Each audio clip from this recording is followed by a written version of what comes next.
Hosanna Mandir గుడారాల పండుగలు మరికొద్ది రోజుల్లో ప్రారంభం కాబోతున్నాయి. మనకి ఈసారి 2 రకాల స్టేజ్లను అయితే ఏర్పాటు చేశారు. ఒకటి పగటిపూట జరిగే స్టేజ్, రెండోటి రాత్రిపూట జరిగే స్టేజ్ అన్నమాట.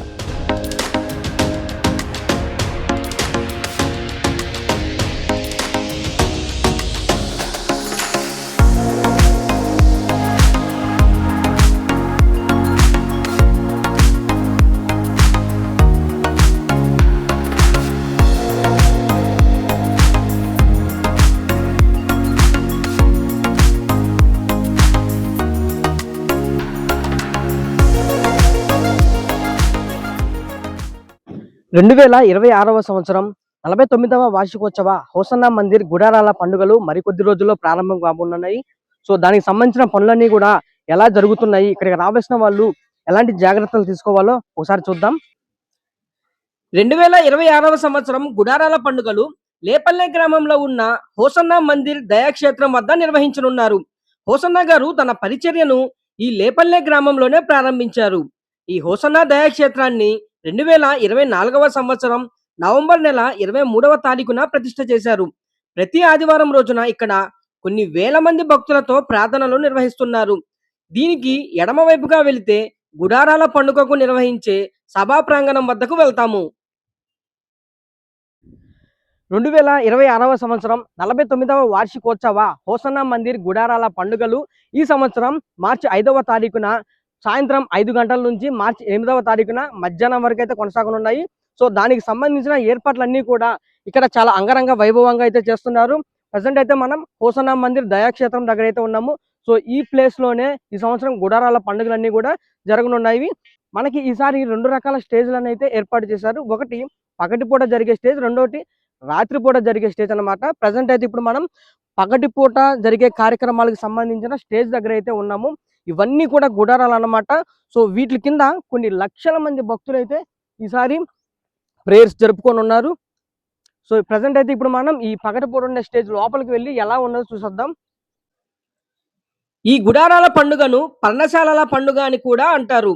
అసలు ఈ పండుగను ఎందుకు చేసుకుంటారు అంటే, ఐగుప్తు దేశంలో బానిసలుగా బతుకుతున్న తన ప్రజలను బానిసత్వం నుండి విడిపించి కనాను దేశంలోకి వెళ్లే మార్గం అంతటిలో వారిని రక్షించి వారు పగలు రాత్రి ఎటువంటి ఇబ్బంది లేకుండా నివాసము చేయుటకు దేవుడు ఏర్పరిచిన మార్గమే ఈ పర్ణశాలలు.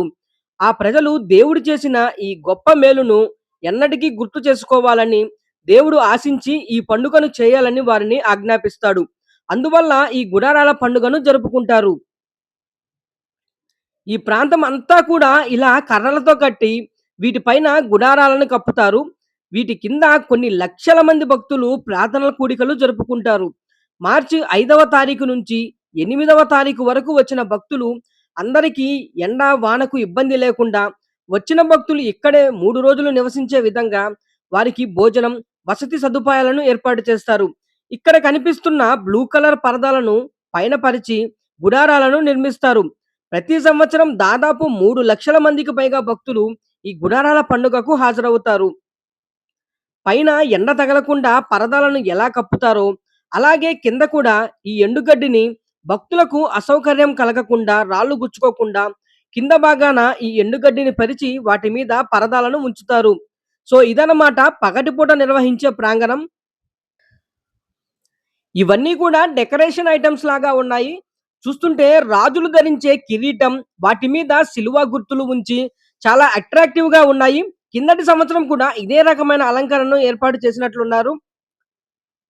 అక్కడ కనిపించే ఈ కట్టె పుల్లలు అన్నీ కూడా వచ్చిన భక్తులకు ఆహారాన్ని వండటానికి ఉపయోగిస్తారు. ఇదంతా కూడా భోజనం తయారు చేసే ప్రదేశం, వంటశాల.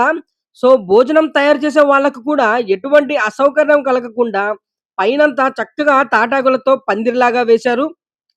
ఇవన్నీ కూడా భోజనం చేసేటప్పుడు చేతులు కడుక్కోవడానికి వాషింగ్ ఏరియా, ఇలాంటివి ఇంకా కొన్ని వందల సంఖ్యలో ఏర్పాట్లు చేస్తారు. ప్రజెంట్ ఇప్పుడు మనం భోజనశాల దగ్గర ఉన్నాం. వచ్చిన భక్తులందరికీ కూడా మార్చి 5వ తారీఖు నుంచి 8వ తారీఖు వరకు ఉచితంగా ఆహారాన్ని అయితే ఇదే ప్లేస్లో ఏర్పాటు చేయనున్నారు. చూసుకుంటే కొన్ని లక్షల మంది భక్తులు ఇదే ప్లేస్లో దేవుని ఆహారాన్ని అయితే స్వీకరిస్తారు. ఈ ప్రాంగణం అంతా కూడా చాలా పెద్ద ప్రాంగణం. ఇక్కడే వచ్చిన భక్తులు అందరికీ భోజనాన్ని ఏర్పాటు చేస్తారు. ఈ గుడారాల పండుగ ముగిసే వరకు వచ్చిన భక్తులకు ఉచితంగా ఆహారాన్ని ఈ హోసన్నా మినిస్ట్రీస్ వాళ్ళు ఏర్పాటు చేస్తారు. అలాగే వాష్‌రూమ్స్ కూడా కొన్ని వందల సంఖ్యలో ఏర్పాట్లు చేస్తున్నారు. ఈ హోసన్నా దయాక్షేత్రంకి ఎదురుగా ఉన్న బాప్తీసపు తొట్టెలో కొన్ని వేల మంది భక్తులకు ఈ గుడారాల పండుగ రోజున బాప్తీసం ఇవ్వనున్నారు. ఈ తొట్టికి నలుమూలల్లో దైవజనులు ఉండి భక్తులకు ఎటువంటి అంతరాయం కలగకుండా వేగంగా పరిశుద్ధాత్మ బాప్తీసాన్ని ఇవ్వనున్నారు. అదేవిధంగా ఈసారి 10,000 మంది భక్తులు స్వచ్ఛందంగా ఈ గుడారాల పండుగకు వాలంటీర్లుగా పనిచేయనున్నారు. ఈ పండుగ జరిగే 4 రోజుల్లోనే దాదాపు కొన్ని కోట్ల రూపాయల బిజినెస్ ఇక్కడ జరుగుతుంది. కొన్ని వందల స్టాల్స్ ఇక్కడ ఏర్పాటు చేయనున్నారు. మీలో ఎవరైనా ఇక్కడ షాప్స్ లేదా స్టాల్స్ పెట్టుకోవాలి అనుకుంటే ఇక్కడ కనిపించే నంబర్‌ని సంప్రదించండి.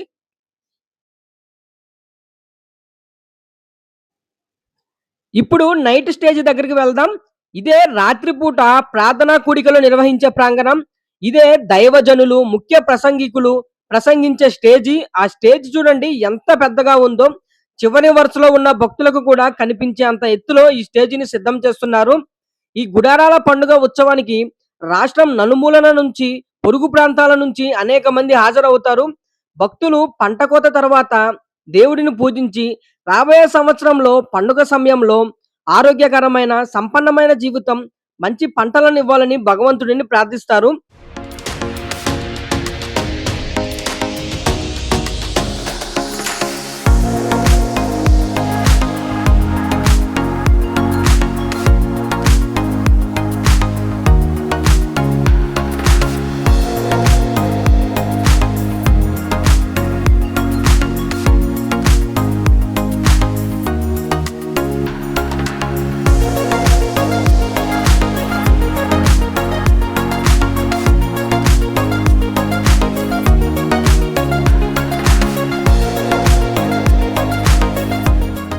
ఈ స్టేజి ముందు ఉన్న ఖాళీ ప్రాంగణం అంతా కూడా భక్తుల విశ్వాస ప్రార్థనలతో మారుమోగనుంది. మరి ఇంత పెద్ద ప్రాంగణంలో ఏర్పాటు చేసే లైటింగ్‌ను చూస్తే మీ కళ్ళు చెదిరిపోతాయి. ఇవన్నీ కూడా విద్యుత్ కాంతులను వెదజల్లే భారీ విద్యుత్ లైట్ స్టాండ్‌లు. ఈ ఒక్కొక్క స్టాండ్‌లో దాదాపు 700 లైట్లను ఉంచుతారు. లేపల్లె గ్రామంలో ఉన్న ఈ హోసన్న దయాక్షేత్రం గుడారాల పండగ సభ వద్దకు చేరుకోవటానికి గుంటూరు, విజయవాడ బస్టాండ్లలో, రైల్వే స్టేషన్లలో అదనపు బస్సులు, రైళ్లను ఏర్పాట్లు చేస్తున్నారు. ఈ లేపల్లె గ్రామంకి బస్సు లేదా ఆటోలో చేరుకున్నాక రోడ్డు మీదనే రిక్వెస్ట్ బస్ స్టాప్ ఉంటుంది. ఇక్కడ దిగి కుడివైపు ఉన్న మట్టి రోడ్డు లోపలికి వెళ్తే గుడారాల పండగ సభ స్థలానికి చేరుకుంటాము. ఈ గుడారాల పండుగకు సంబంధించిన ముఖ్యమైన సమాచారాన్ని మీకు అందించాను అనుకుంటున్నాను. వీడియో నచ్చితే లైక్ చేసి సబ్స్క్రైబ్ చేసుకోండి. ఇంకొక మంచి వీడియోతో మళ్ళీ కలుద్దాం.